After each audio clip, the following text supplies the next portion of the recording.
没错，这些就是你我昨天一起走过、走累、走迷、走回头的片段。今天我们继续把脚板贡献给西班牙吧。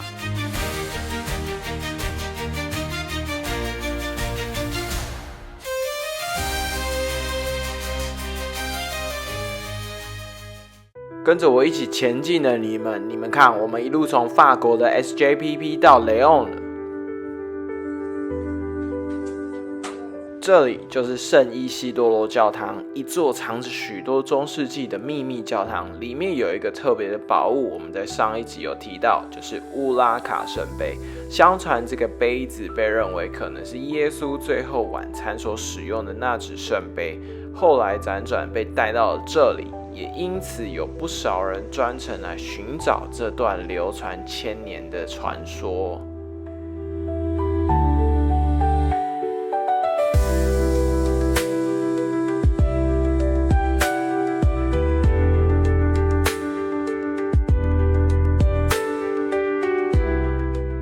还记得这一栋高地的 Casa Bodinés 吗？今天天气很好，连外墙整个都光芒四射。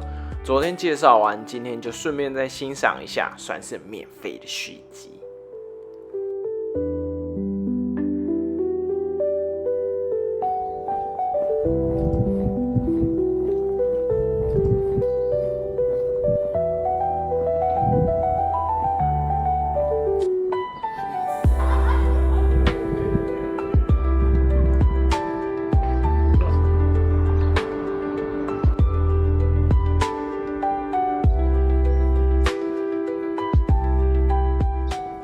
在 San Marcos 的广场，你一定会发现这一座雕像栩栩如生地呈现当初朝圣者疲惫的样貌。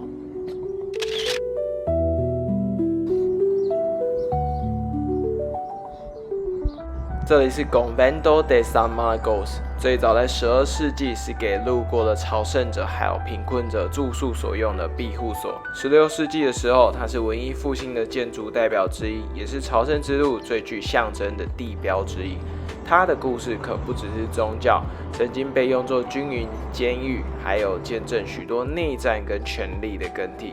现在这一座壮观的建筑摇身一变，变成了西班牙最美的5星级饭店之一。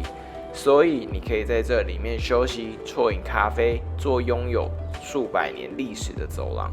光是这一点，你就非常值得专程停下来看一看。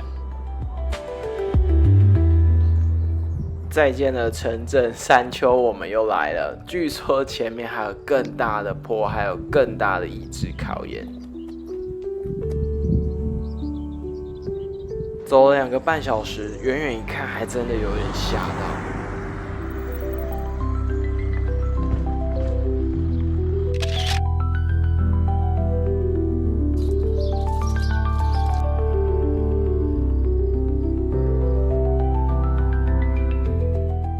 到了新的一个里程碑，或许路上什么都没有，也或许这是一个整数的里程碑，所以大家都没有错过跟他拍照。但正当我要经过的时候，被阿姨们叫住 "Come on, photo for you"。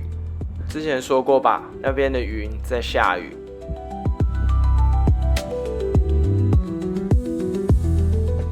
而那边的山还在积雪，而我在太阳底下晒成一个行走的培根。今天没有停下来好好吃饭，全靠背包里面的干面包续命。你看头顶的雪景，哦不对，是棉花屑，我脑子都快煮熟了。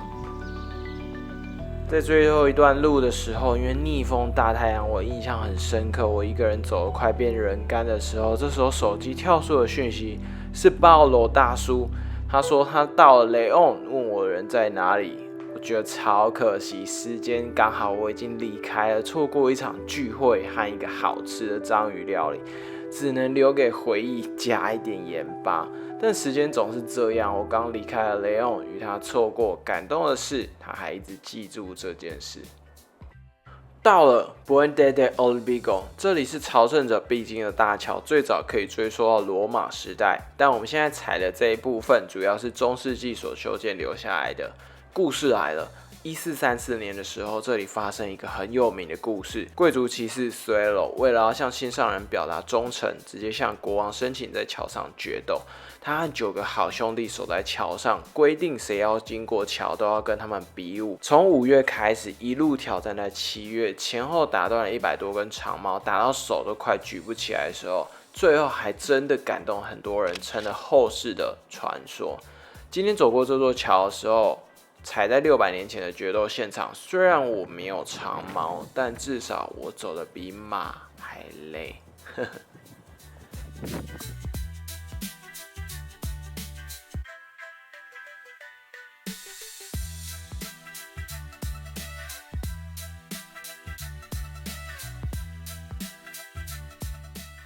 老板说今天没有床位了，当时已经下午5点多，我其实有一点吓到，心里想说是不是我记错了？我拿起手机跟他确认 WhatsApp 是不是同一个，他才笑说哦不用担心，他会给我一间房。我第一次住到4人房，而且还只有我住，这2个礼拜第一次可以拥有自己的私人空间。早安，新的一天，突然一个人睡，加上房门还不能锁，真的有一点不习惯。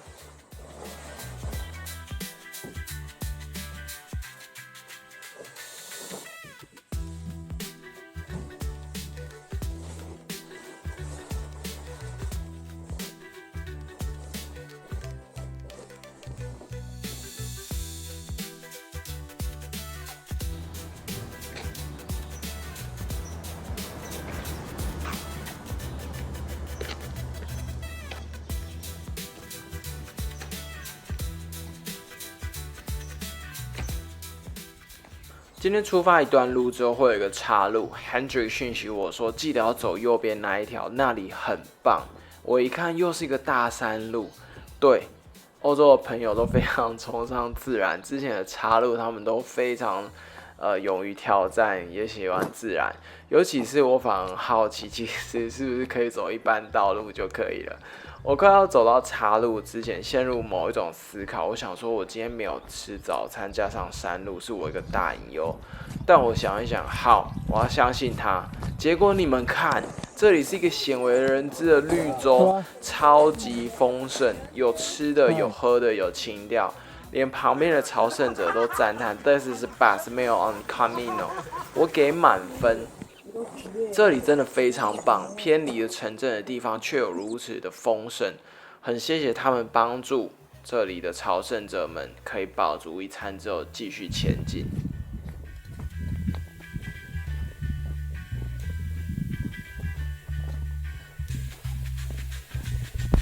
翻过了一个山丘之后，遇到了一个韩国男生，他应该是叫宋俊，我不知道我发音正不正确，宋俊。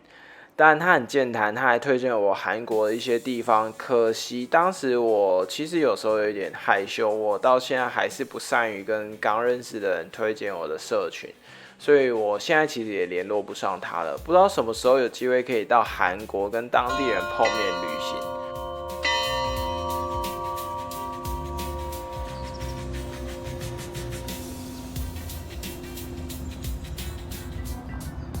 走进了阿斯托卡的城区，第一眼你应该会被这一栋迷人的市政厅建筑抓住了视线。它盖在17世纪的后期，典型的西班牙巴洛克风格。最特别的是屋顶上有2个小人偶，它有自己的名字。每一个整点，他们都会出来敲钟跟报时，成了小镇上与朝圣者最爱拍的画面之一。过去这里不只是市政办公，也见证了无数朝圣者在广场歇脚、补给、交换旅游八卦资讯的地方。走过这里，你就像走过几百年的小镇日常，简单可爱却很有故事。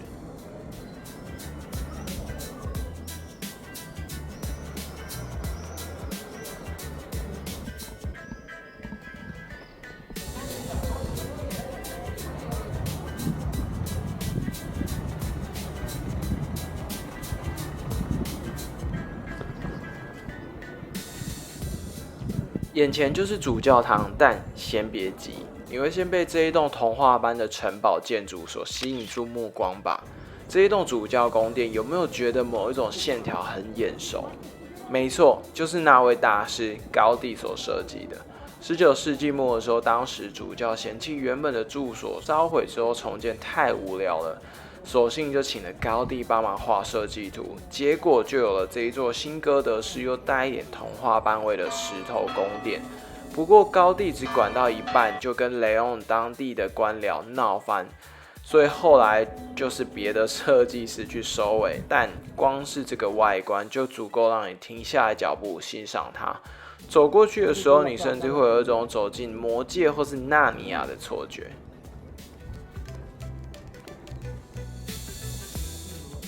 走着走着，来到了主教堂。这一座教堂最早建于15世纪，原址上其实是一个罗马时代的教堂，后来因为几次的扩建，形成你看到了哥德式主体混合巴洛克、文艺复兴或是新古典元素的大杂烩。正面立面超级壮丽，光是那一对巴洛克风格的双塔就足以让人停下来脚步，看着它发呆了半天吧。靠近一看，你细致的浮雕会把圣经里面的故事都藏在了门框跟墙角。阳光一打，影子跟雕像就会开始说话，真的有一种被时间包围的错觉。如果有机会进到里面，你还能看到满满的金宝祭坛跟木雕圣像。听说里头的唱诗班座位可是西班牙最美之一。不过我今天没有进去参观，在门口好好看这一座城市和景观，是一种 Camino 式的浪漫。Astorga 这一座城市真的很值得花一点时间停下来，甚至过夜。不论是高地还是壮丽的 Cathedral， 而且朝圣者还有一些特殊的票可以进去慢慢参观。而另外很棒的是，你如果走在街上，随便找一个位置坐着，看着人来人往的人们，或是这一座城市，偶尔和谁谁谁聊上了几句，也是一样超级浪漫的一件事。看一下影片，还是觉得 Astorga 蛮美的。那时候的风跟阳光，还有走过的每一个街角，我都觉得超级回忆。对了，因为走得太随性了，我发现时间其实有一点晚了，而且真的蛮晚的。赶快买一些食物，没有时间坐下来了。接下来还有一段路要前往。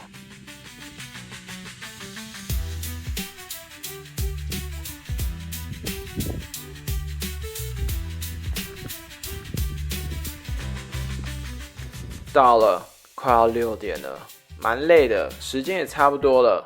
到了节目的尾巴，不过有趣的是，我在这里遇到了一个后来有来台湾旅游的意大利女生哦。人生就是这样，谁会知道下一步会遇到谁呢？记得关注我的影片还有 Instagram。今天这一集就先到这里，不要错过，记得订阅。我知道你很忙，直接打开小铃铛，让它通知你就好了。留言给我任何超棒的想法，分享给你正在规划人生的朋友。我们下次见。